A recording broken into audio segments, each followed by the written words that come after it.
The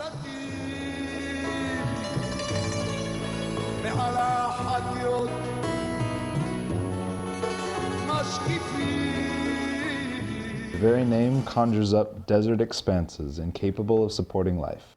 The people that can carve out a life there are thought of as being tough and stubborn, hard-headed and hot-blooded. So much so that native-born Israelis call themselves sabras, or prickly pears.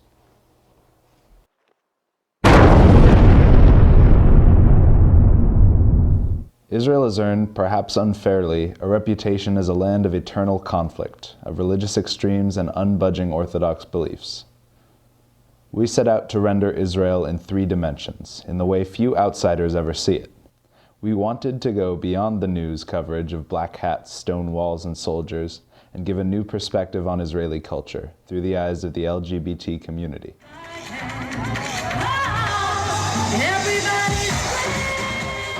Israel is one of the only countries in the Middle East where homosexuality is not illegal, and lesbian, gay, bisexual, and transgender people aren't persecuted under the law.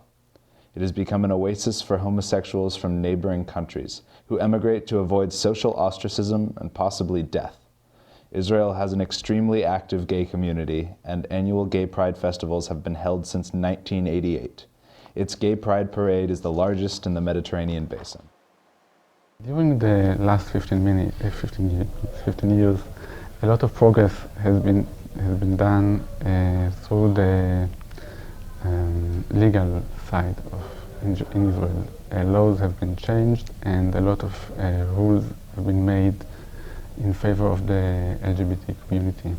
The law is actually better than the situation in the society.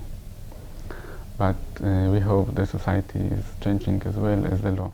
One area in which the LGBT community has been especially successful is the military, where gays and lesbians won the right to serve openly in 1993.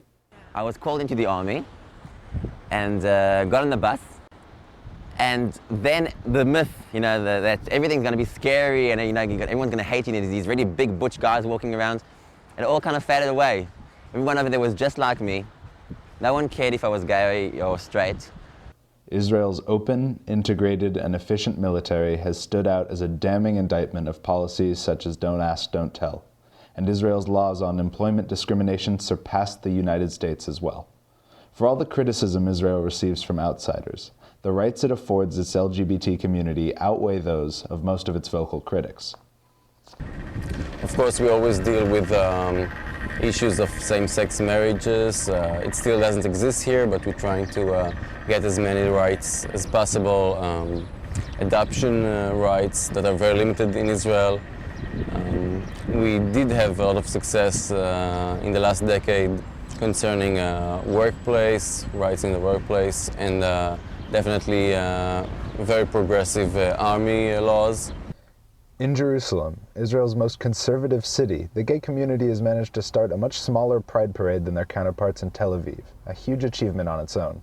Unfortunately, they've been met with resistance and occasionally violence by their neighbors. During the regular parade in 2005, an ultra-Orthodox guy tried to stab some of the marchers, and he did stab 3 of them. That was really a point that we understood that things have been changed. One of the places that works to help the LGBT population of Israel is the Jerusalem Open House. It's easy for people to forget, amongst all what they see on CNN and read in the New York Times, that even these days there are gay teenagers growing up and they need their support group. They need this center.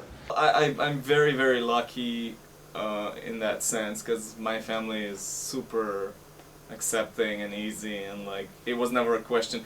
It was pretty late. I was 24 when I came out, not to them, to myself, when I first actually realized that this is what it's gonna be like. And had my first experience and stuff like that. I immediately told my family and they were like, oh, okay, cool. So it was, I know I'm lucky. I went through all the bad stuff with a lot of my friends, so I know what it looks like when it's not that easy. Symbolic of the growing acceptance in all of Israel, Jerusalem's Pride Parade has continued to grow in numbers as well as in terms of acceptance by the local community. In 2009, the parade had over 3,000 marchers and only a handful of protesters.